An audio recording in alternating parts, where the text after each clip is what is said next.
We have some wild news. CNN did a sit-down interview with the woman who recorded the most clear video of Alex Pretty's execution in Minneapolis, Minnesota. This video showed the whole series of events from beginning to finish. She saw everything. And she revealed in this interview a few key things that prove the administration is not just covering this up, but they're doing it in such a brazen way that it's almost offensive. It is offensive to the people who were there on the scene. She reveals that investigators haven't even reached out to her.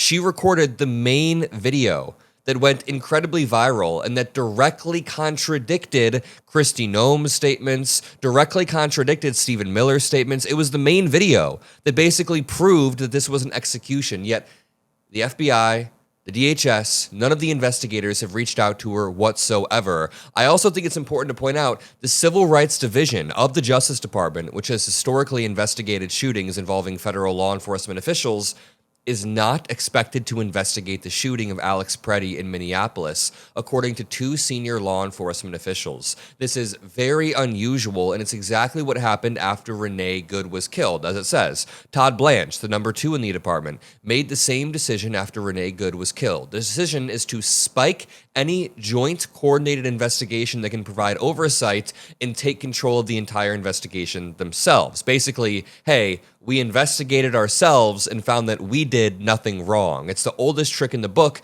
I also think we need to be talking more about Alex Pretty's cell phone camera footage. He was clearly recording this entire interaction, and this recording is now fallen into the hands of the Department of Homeland Security. So just to back up, if you appreciate the breaking news that we bring, make sure you drop a like, make sure you subscribe, and let's start with Trump's comments 24 hours ago that they're doing a, quote, big investigation, a honorable and honest investigation. Then we'll show you the main witness, the primary witness, talking about how she hasn't even been contacted. A clear cover-up. You said Alex Pretty's death was justified. Well, you know, we're doing a big investigation. I want to see the investigation. I'm going to be watching over it. I want a very honorable and honest investigation. I have to see it myself. Yes. An honorable and honest investigation that he's going to personally oversee himself. Yeah, I'm very confident in this. I'm confident in Donald Trump's ability to really pick out the fine details of an investigation and figure things out. Yeah, we're so absolutely cooked. The people in charge are absolute idiots. I mean, look at this video going viral of Kristi Noem. Some right-wing account posted this and said, thumbs up if you think Kristi Noem is doing a great job. And Kristi Noem is standing there. And throughout this video, I shit you not, she's pointing the barrel of a rifle in the face of other armed men. Look at this. Look at this. He's nervously shifting, and he even looks down for a second like, is she pointing that right at me? And then he looks back up, and then he begins to nervously shift because he's like, holy shit, she's going to cap me on camera just like she did her dog. This is like gun etiquette 101. Even if the gun isn't loaded, even if it's not loaded, you treat it always as if it's loaded. And I'm pretty sure this gun right here is loaded. This is gun etiquette 101. Donald Trump is overseeing the investigation. Kristi Noem is about to blow people's heads off. And let's check out what the woman who was on the ground and recorded the main video had to say. Have you been contacted by anyone from the federal government? FBI? No. No, I have Border not. Patrol, Homeland Security? I do have a legal team now who are fielding much of that, and I am no longer accessible in those ways. I talked to your attorney this morning. She said she had not received any outreach from the FBI or anybody from the federal government. Wow. I do not think they have my name yet. Obviously, they will. Wow. You've given testimony to state investigators. Yes, yes. Do you have confidence in a federal investigation? No. No, I do not. Wait, there's a key moment right here. He kind of says it very quickly, but he says, you've given evidence to state investigators. So she has cooperated with the state investigators, the same state investigators that were then spiked by the federal investigators that now don't even know her name? You've given testimony to state investigators. Yes, yes. Do you have confidence in a federal investigation? No. No, I do not. I have faith in various representatives throughout our country who are trying to do the right thing and make sure that justice is served. I have faith in our local government in Minnesota. I think they are wanting to make sure to protect us and investigate it thoroughly, but they are trying to block that from happening. They wouldn't even let the investigative team come to the crime scene. I mean, their goal is to protect themselves and to spin stories. It's incredible to me, though, that 4 days after this shooting, you have not been contacted by anybody from the FBI or the federal government. Right. What does that tell you? That they're protecting themselves and they don't care about the truth.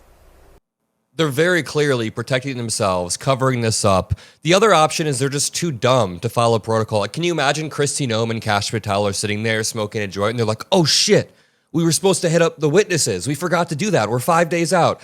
In reality, Trump is giving top-down orders to go all in on this cover-up. He gave top-down orders right after this happened, right after Renee Good happened, to go all in on the cover-up. We then saw Stephen Miller leading the rhetoric, telling people to call Alex Preddy a domestic terrorist or a assassin. This is the exact reporting that has come out. Donald Trump goes all in on the most escalatory cover-up possible. Stephen Miller leads the way on the minutia. Kristi Noem gets thrown under the bus for being the one that does it in the dumbest way possible. Again, release the footage from Alex Preddy's cell phone camera. It's very important to point out, after Renee Nicole Good was executed a few weeks back in early January 7th, 6 prosecutors at the Justice Department's Civil Rights Division quit over a push to investigate the ICE shooting victim's widow. So they were trying to investigate Renee Good's wife. They were trying to investigate her wife rather than investigate the actual shooting. So Joseph H. Thompson, a career federal prosecutor who was the acting U.S. attorney for Minnesota and who helped find the fraud last year, ended up resigning. This is very important because we're just learning that the Civil Rights Division in the Justice Department was being spiked from this investigation as well. Listen to James Tallarico putting it just oh so perfect. Alex Preddy died as he lived, protecting his neighbors. Alex devoted his life to caring for our American veterans, nursing them back to health in the local VA. And in his final moments, Alex stood between a masked man and his neighbor, risking his life to protect hers. That is what real courage looks like. Not hiding behind a mask, not shooting a man in the back, and not lying to cover it up. In a country run by cowards, be like Alex Preddy.